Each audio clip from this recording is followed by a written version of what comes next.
បងប្អូនធ្លាប់តែញ៉ាំទឹកត្រីសាច់គោញៀនមកដឹងថាខ្ញុំធ្វើតាមរបៀបណាបែបមិនចឹងណានេះគឺជាគ្រឿងដែលខ្ញុំបានកិនហើយម្សាម៉ត់ម្សាហើយតបមកខ្ញុំយកវាមកបុកថែមទៀតបាទបុកតតែរហូតចេញខ្ទិះរសជាតិនៃសណ្តែកដីខាងក្នុងហ្នឹងបានខ្ញុំឈប់បុកបាទហើយក្នុងមួយត្បាល់គឺចំណាយពេល10នាទីទៅ5 10នាទីក្នុងការបុកវាហើយសម្រាប់សាច់គោញៀនទឹកត្រីសាច់គោញៀនហ្នឹងខ្ញុំធ្វើមកដល់ចំណាយពេល5ទៅ6ម៉ោងបាទហើយបុកផលិតខ្ញុំនិងខ្ញុំគឺដូរដៃគ្នាបុកបាទសម្រាប់ទឹកត្រីនេះបងប្អូនយកតែកិនធម្មតាយកតែវាយគ្រឿងធម្មតារសជាតិវានៅតែធម្មតាហ្នឹងតែចំណុចពិសេសของវាគឺត្រូវតែយកវាទៅបុកហើយបុកតម៉ត់ចេញខ្ទិះសណ្តែកដីបានរសជាតិទឹកត្រីហ្នឹងវាឡើងមកជាធម្មពលនៃទឹកត្រីហ្មងនិយាយរួមទៅទឹកត្រីនេះបងប្អូនចំណាយពេលយូរហើយប្រើកម្លាំងខ្លាំងទៀតគឺចង់និយាយថាការធ្វើវាមួយដំណាក់កាលគឺពិបាកណាបងប្អូនគឺប្រើកម្លាំងខ្លាំងដើម្បីបានទឹកត្រីមួយកធុននឹងជូនបងប្អូននឹងគឺចុកដៃអស់ហើយបងប្អូនហើយឡើងសាច់ដុំអស់ហើយដៃខ្ញុំឃើញមៀតធំអីហ្នឹងឡើងសាច់ដុំដោយសារតែបុកគ្រឿងណាហើយនិយាយរសជាតិទឹកត្រីបងប្អូនហើយដូចដឹងស្រាប់ហើយរសជាតិហឹរជូរអែមឆ្ងាញ់ណាបងប្អូនអើយយកតែញ៉ាំជាមួយអាឆាវទៅត្រូវចុយម៉ាយត្រូវមិនដឹងមិនវាសាច់គោក៏ត្រូវបកាក៏ត្រូវត្រីសាម៉ុនក៏ត្រូវ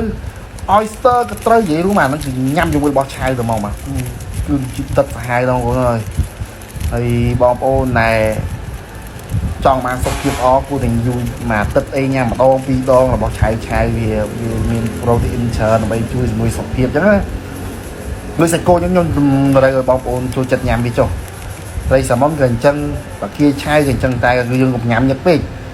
មួយទឹកអីអាចម្ដងពីរដងអីដល់តែអែបងប្អូនមកពើកម្លាំងខ្លាំងណាស់បើនៅស្រុកជប៉ុនប្រទេសជប៉ុនគេចូលចិត្តញ៉ាំរបស់ឆាវហ្នឹងបងប្អូនវាជួយឲ្យថាសារជាតិចិញ្ចឹមសារជាតិពៅឲ្យមនុស្សយើងមានកម្លាំងខ្លាំងក្លាអញ្ចឹងបើសាច់គោញៀននឹងប្រើបងប្អូនខ្លាំងណាស់ដាក់ទៅទាំងឡើងយកទៅមកទៅបត់សោតអ្នកលក់ផ្ទាល់ហ្មងដាក់ឲ្យញាក់សាច់ខ្ញុំអ្នកហូបខ្លួនឯងពួកម៉ាក់ខ្ញុំអូញាក់យើងអ្នកកំងខ្ញុំទៅគឺដឹងតែញាក់ហ្មងភ្ញៀវវល់ពេកយើង100ញាក់គឺអត់តែមានបញ្ហាទេមានបញ្ហាតែរឿងមួយទេថាបងថ្ងៃហ្នឹងទឹកត្រីស្ទើរហឹរស្ទើរជូរតិចតួចប៉ុណ្ណឹងមានថានិយាយថាបងអត់យកទៅញ៉ាំអត់កើតទេសាច់គោចេះចុះធំក្លិនស្វិតអីទឹកត្រីអត់ឆ្ងាញ់អត់ដែលមានទេតាំងពីខ្ញុំលក់សាច់គោញៀននេះមកគឺមិនដែលមានសម្បីតែម្នាក់តែហ្មងអស់ឲ្យត្រឹមបងថ្ងៃហ្នឹងស្ទើរហឹរមានបងថ្ងៃហ្នឹងស្ទើរជូរមានភៀវថាចឹងមានតែក៏បាទសុំទោសគាត់ដែរគាត់ថាបងអើយដោយសារតែខ្ញុំធ្វើហ្នឹងខ្ញុំបញ្ញាប់ពេកខ្ញុំក៏មិនបានរងចាំវា